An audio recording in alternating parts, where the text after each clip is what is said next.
खेती में जो भी मुझे जैविक खाद लगता है मैं मेरे खेती में ही बनाता हूँ। और मेरे खेती में पिछले 15 साल से रासायनिक खाद का एक दाना भी मैंने नहीं डाला।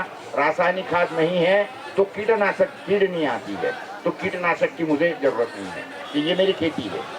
और दूसरी बात तो ये 50 साल से वन वे ट्रैफिक चल रहा है गवर्नमेंट का भारत का कि लाख सवा लाख करोड़ रुपए हर साल उठाते हैं और विदेश में भेज देते हैं रासायनिक खाद खरीदने के लिए। मेरे देश के बच्चे फॉरेन में नौकरी करते हैं, वहाँ से डॉलर कमाते हैं, वो इंडिया में भेजते हैं। उनके भारत सरकार कोई डॉलर नहीं कमा रही है, हमारे देश से कोई एक्सपोर्ट नहीं हो रहा है। पहली बात समझो, हमारे देश में जो डॉलर आ रहा है वो हमारे बच्चे जो लंदन अमेरिका घूम रहे हैं, बच्चे नौकरी करते हैं ना, उनके कारण हमारे पास में पैसा आता है, तब ये गवर्नमेंट चल रही है, तब जाके हम पेट्रोल डीजल खरीद सकते हैं।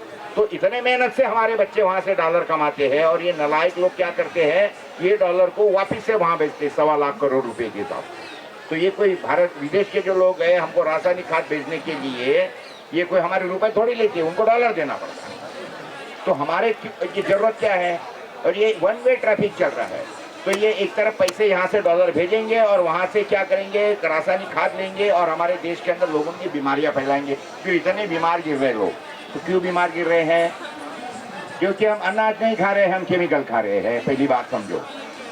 तो एक तरफ हम ये केमिकल के नाम पे रासायनिक खाद में भी पैसा डाल रहे हैं, दूसरी बात में बीमार गिर के ये केमिकल खरीद रहे हैं, वापिस से पैसा वापिस डाल रहे हैं और ये सारे हॉस्पिटल चल रहे हैं। मैं अकोले का उदाहरण देता हूँ, यहाँ से मैं रहता हूँ। पहले 1960 में हमारे शहर के अंदर सिर्फ 4 डॉक्टर थे, दवा की 2 दुकान थी। आज के घड़ी में मेरे शहर के अंदर 4000 डॉक्टर है और दवा की 12000 दुकान हो गई है। अब बोलिए क्या हो गया है, ये क्या हो रहा है। तो ये प्रगति नहीं है, ये अधोगति है। सरकार फार्मा कंपनियों के हाथ में देश चला गया है और ये सारे वो कर रहे हैं। तो ये एक विषय पहला समझिए, गौ माता को बचाएंगे तो ये होगा कि हमारे देश के अंदर की, और गौ माता की जरूरत नहीं है, मांगने की जरूरत नहीं चाहिए कि गौ माता को बचाओ, ये बचाने की जरूरत नहीं है, बोलने की जरूरत नहीं पड़नी चाहिए। जब किसान को मालूम पड़ेगा कि मेरी खेती इसकी सिवा नहीं हो सकती है तो ऑटोमेटिक वही करेगा। और उसको यही बताना पड़ेगा, जो शहर में रहने वाले जो अकल के अंधे हैं ना, उनको बताना पड़ेगा। 2-3 उदाहरण दे दो कि भैंस के 40 बच्चे एक जगह जमा करो और गाय के 40 बच्चे एक जगह जमा करो। आज के घड़ी में क्या हो रहा है, बेटा माँ को क्यों नहीं पहचानता है, क्योंकि भैंस का दूध पी रहा है। तो 40 बच्चे गाय के जमा कर दो, 40 बच्चे एक जगह पे भैंसों के जमा कर दो और बाद में उनको शाम को छोड़ दो सबको। तो भैंस का कोई भी बच्चा किसी के भी भैंस का पास में चले जाएगा, किसी का भी दूध पिएगा। लेकिन गाय का बच्चा वो बराबर उसी के माँ के पास में जाएगा और वो गाय उसी बच्चे को दूध पिलाएगी। हमारे बच्चे आज के घड़ी में जो देश में चल रहा है ना, तो अभी कोई मैंने बताने की जरूरत नहीं क्या तरीके से बच्चों का हो रहा है और क्या तरीके से माओ का हो रहा है। तो ये सारी बातें जो है ये सारी की सारी हमारे कुदरत से और हमारी जीन्स में और वो हिसाब से सारी चल रही है। मुद्दे के ऊपर हमने अगर चले ना तो ये सारी बातें हो जाएगी। और दूसरी बात ये करो कि जितने कत्ल खाने हैं, ये कत्ल खाने के मालिक कौन है ये ढूंढ के उनके पोस्टर लगा, बाकी कुछ मत करो, आपको पता लगेगा ये कत्ल खाने कौन चला रहा है, कत्ल खाने कौन चला रहा है। और तीसरी बात ये भी समझ लो कि हमको गाय बचानी है, हमको सुअर नहीं बचाना है। ये जो जर्सी होलिस्टर ये है ना, ये सुअर से बनी हुई गाय है, ये गाय नहीं है। हम जो दूध पी रहे हैं ना, अगर दूध पीना है, देखो एक तो दूध भगवान ने बनाया है वो हर एक के बच्चे के लिए बनाया है, पहली बात तो ये समझिए। हर एक माँ को जो दूध दिया है ना वो उसके बच्चे के लिए दिया है। ये इंसान ही एक ऐसा आदमी है कि जो दूसरे के माँ का दूध पीता है, लेकिन अगर माँ का दूध पीना है तो हमारी गौ माता का पीना है, ये सुअर के माँ का नहीं पीने का है, पहली बात। तो ये सारी बातें टेक्निकली लोगों के दिमाग में पहली बात समझाते जाइए, फिर हमारा जो काम है वो। आज का विषय चूंकि सिर्फ गौ माता के ऊपर का नहीं है करके मैं ज़्यादा बोलता नहीं, मैं इसके ऊपर करीब मेरा 1 घंटे का 2 घंटे का लेक्चर है। वो होने के बाद में ना आप कभी बात करेंगे गौ माता के रक्षण की ना जरूरत पड़ेगी, क्योंकि आपको पता लग जाएगा कि कौन से मुद्दे के ऊपर हमको काम करना है। ऑटोमेटिकली हमारे देश में गौ माता का संरक्षण होगा, ऑटोमेटिक होगा। तो ठीक है, खैर अभी बात रही अपनी दूसरी जो ये कोरोना और ये जो सारी बातें चल रही है, आपको तो पता है मैंने तो उस समय पे कई वीडियो बनाए, सैकड़ों वीडियो बनाए लोगों के दिमाग से ये डर निकालने के लिए कोरोना का। पहली बात तो जो काम मैंने तो एक अकोले में दुकान बंद नहीं होनी थी, एक दुकान बंद नहीं, कोई आती थी दुकानें बंद करती थी, मैं जाता था खोलो भाई दुकान, सारे लोगों को। पुलिस वाले परिस्थिति अकोला में ये थी कि अगर मेरी गाड़ी आती थी ना, अरे फोरे साहब की गाड़ी आ रही है, साले पुलिस गाड़ी में भरे जाते थे, भाग करते थे वहां से। इतना खौफ मैंने पुलिस के दिमाग में भरा था। ये वो प्रकाश हो गया, मेरे कारण पुलिस भाग जाती थी, अरे भाऊ आ रहे, भाऊ आ रहे, अरे भागो, अरे भागो, क्योंकि मैं जाके उनकी बिल्कुल माँ बहन निकालता था, बोलते साले गेट आउट, बिल्कुल गेट आउट। क्योंकि कलेक्टर को मैंने सबसे पहले चिट्ठी लिखी थी कि मैं दुकान बंद करूंगा, मेरा प्रतिष्ठान बंद करूंगा, पहले मुझे ये कंफर्म करो कि मेरा नुकसान जो होने वाला है ये भर के देगा तू, ये कायदा है, इसमें ये प्रोविजन है। कलेक्टर बोले नहीं हम तो नहीं दे सकते। बोले नहीं बंद दे सकते तो हरकत नहीं, हम दुकान भी बंद नहीं करेंगे, दुकान भी बंद नहीं करेंगे। तुम अगर ये देते हो तो इसीलिए तो कलेक्टर से अकोला से मेरी पूरी हो गई। उसको मालूम है कि नालायक आदमी है, ये कायदे से बात करता है, कायदे से बात करता है। और इसीलिए मैं कोई भी हॉस्पिटल में जाता था तो मैं जहाँ हॉस्पिटल में जाता था वहाँ पुलिस आती थी, वैन आती थी, बोलते थे पोरे साहब ये ऐसा नहीं जा सकते आप। मतलब तू क्या करेगा, मैं आ गया अंदर को। नहीं बोले हमको गुना दाखिल करना पड़ेगा। करो, तू तेरा काम कर, मैं मेरा काम करता हूँ। तो 40 केसेस मुझ पर दाखिल हो गई। आज पुलिस वाले मेरे पीछे घूम रहे हैं कि पोरे साहब एक काम करो, ये 40 केस हम कंपाउंडिंग करते हैं, लोक अदालत में डालेंगे, तू मिटा डालेंगे। मैंने नहीं मिटाएगा। क्यों मिटाएगा तू? ये सारी केसेस कोर्ट में डाल, मैं खुद जाके मेरी पैरवी करूंगा, मैं तेरे को नंगा करूंगा, चिंता मत करिए। तूने कितने झूठे केसेस दाखिल करे, क्योंकि कानून ही नहीं है, ऐसा कानून ही नहीं है। मास्क नहीं लगाया करके मुझ पे तू गुना दाखिल करेंगे, ऐसा कानून का ये तो बता पहले। तो ये बातें ध्यान में रखो। आदमी में ताकत कब आती है, बोलने में जोश कब आता है, अगर आपको उसके बारे में पूरा पता है तो आदमी में जब जोश तभी आता है कि मैं बात क्यों कर रहा हूँ इतने जोर से, क्योंकि मैं आई एम कन्फर्म, मैं जो बात कर रहा हूँ ना उसके बारे में मुझे पूरा कन्फर्मेशन है, इसलिए मेरे शब्दों में जोर है। तो हमारा काम ये है कि पहली बात तो लोगों को एजुकेट करो। तो एजुकेट भी करना है, लोगों को आते पते की बातें बताना है, फालतू बातें करके कोई मतलब नहीं है। और कौन से मुद्दे पे कितना समय कमाना है, ये सारी बातें हम लोग समझना चाहिए।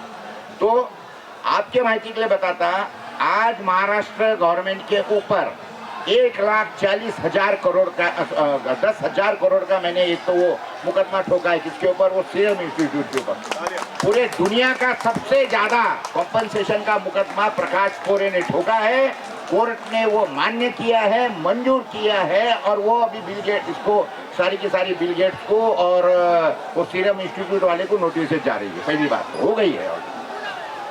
पूना वाला जो है ना, ये वैक्सीन बनाने वाला नालायक घोड़े वाला जो है ना, घोड़े बेचता था साला एक जमाने में, ये नालायक अदर पुणे वाला। एक ये विषय।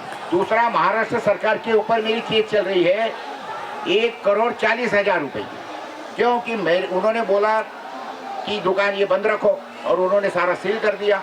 मेरे तरफ मेरे जो एग्रो टूरिज्म है वहाँ आना लोग बंद हो गए।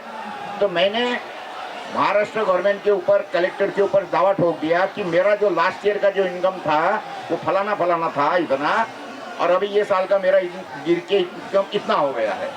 तो दोनों साल की बैलेंस शीट दे दिए, लास्ट ईयर की दे दिए, करंट साल के यानी 2020 साल की दे दिया।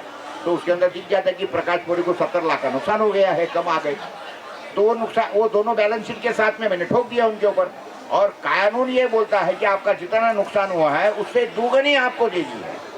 तो 70 लाख का वो नुकसान, और उसके ऊपर दुगना पेनाल्टी 1,40,00,000 रुपए का मेरा महाराष्ट्र गवर्नमेंट के ऊपर ऑलरेडी केस चल रहा है, ठोका है। और महाराष्ट्र गवर्नमेंट भी क्या बोलते हैं उसको, बैकफुट पे है उस मुद्दे के ऊपर।